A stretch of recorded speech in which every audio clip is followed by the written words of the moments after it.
In the world of manifestation and conscious creation, people talk a lot about what to say yes to. Yes to dreams, yes to opportunity, yes to growth. But there's a word that's often overlooked, one that's just as important, if not more, and that word is no. Now, it might not sound as exciting as saying yes to something new, but from a manifestation standpoint, saying no is one of the most powerful acts of alignment a person can make. It's not about negativity or resistance, it's about discernment, boundaries, direction. Every time someone says yes to something that doesn't fully resonate, whether it's a job, a relationship, or an offer, they dilute their energetic clarity. The signal they're sending to the universe becomes scattered, confused. They're saying they want one thing, but accepting another. That creates friction. On the other hand, when someone says no to something misaligned, even if it looks good on the surface, they send a very different signal.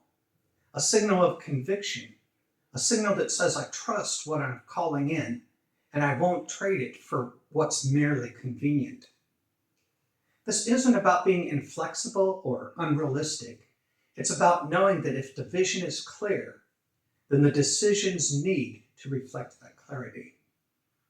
So, no in this context isn't a rejection of life. It's a choice to stay in harmony with it. That really is such an important distinction because a lot of people confuse saying no with missing out. But there's a deeper truth here. Saying no to the wrong thing speeds up the arrival of the right thing. Most people are taught to wait patiently for the universe to deliver, but spiritual growth isn't passive. It's not about sitting still until something shows up. It's about curating the space energetically, mentally, emotionally for the right things to land. And no is a curator. It removes clutter. It eliminates distractions.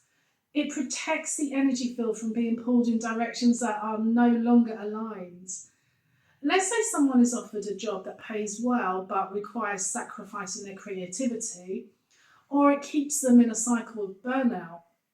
Saying yes might feel responsible or practical, but saying no to that kind of offer is not irresponsibility. It's a vote of confidence in something better.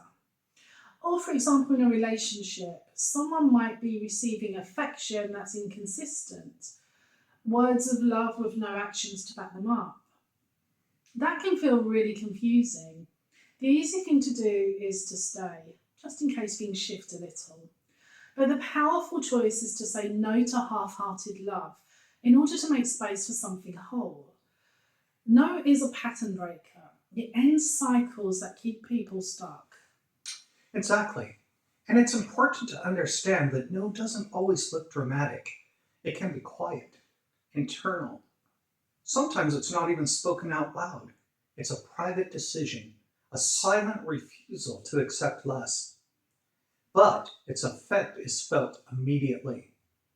No, it's not resistance to reality. It's a reset, a reorientation, a moment where you choose the timeline that you want to stay on. And sometimes it's the first truly creative act that someone takes because they're no longer reacting to life, but shaping it. There's this idea that once resistance shows up, that something's wrong. But resistance is often a good sign. It means the current version of reality is bumping up against what you've asked for. And now it's asking you to choose. Do you want to move forward or fall back?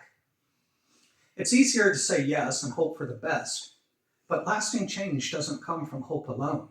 It comes from choice, conscious, clear choices.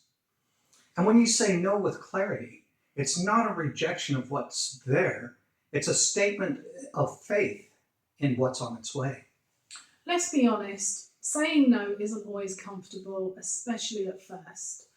There can be doubt, fear, even guilt. But what's on the other side of that discomfort is expansion. The more often someone says no to what drains, confuses, or distracts them, the more confident they become in their own direction, their own standards. And that builds confidence and it builds momentum. So if you look at people who've made aligned, impactful choices in their lives, there's always a point where they said no to something familiar, a career path, a relationship, a version of success that truly wasn't theirs. They stepped away from comfort in order to honour their own clarity. And that's the real role of no. Not to close doors, but to open the right ones. Not to push things away, but to hold space for what's authentic. You don't need a dozen yeses to change your life. You just need a few powerful no's. So if someone is feeling stuck in their manifestation journey, the question isn't always, what do I need to do next? Sometimes the real question is, what have I been saying yes to that no longer fits? That question alone can trigger a powerful shift because it puts you back in the seat of choice. And the truth is, the universe doesn't need constant pushing or convincing. It just needs a clean signal. A signal that says, I know what I want. I'm not entertaining versions of it that ask me to compromise my peace, my integrity, nor my vision. That's the kind of energy that magnetizes results.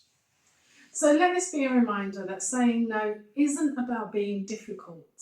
It is about being deliberate. And when you become deliberate in what you allow into your space, physically, emotionally, spiritually, you create a clear path for manifestation to unfold. It's not about rejecting life. It's about aligning with the version of life you're ready to receive.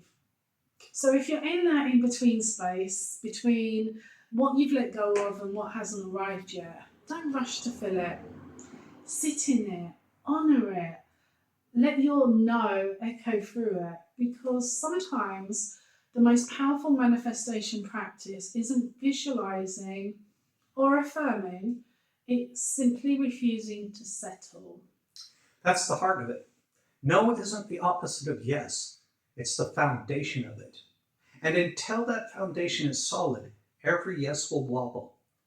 So consider what your next no needs to be, not out of fear, but out of clarity, out of alignment, out of respect for what you're really calling in. Because when you say no from a place of deep integrity, you're not shutting the door, you're opening the right one. So take a moment to reflect. Where have you been saying yes out of habit? Where is your next no waiting to be spoken? Sometimes the path forward isn't about chasing more, it's about choosing less with more intention. And that choice is always available to you. So if this conversation has resonated with you, please like, subscribe to our channel, give it a thumbs up, share it with someone who needs to hear it, and hit the bell so you won't miss out on our new content. And until next time, think differently, dream boldly, and create consciously. I'm a quiet rebel, I don't need a shout.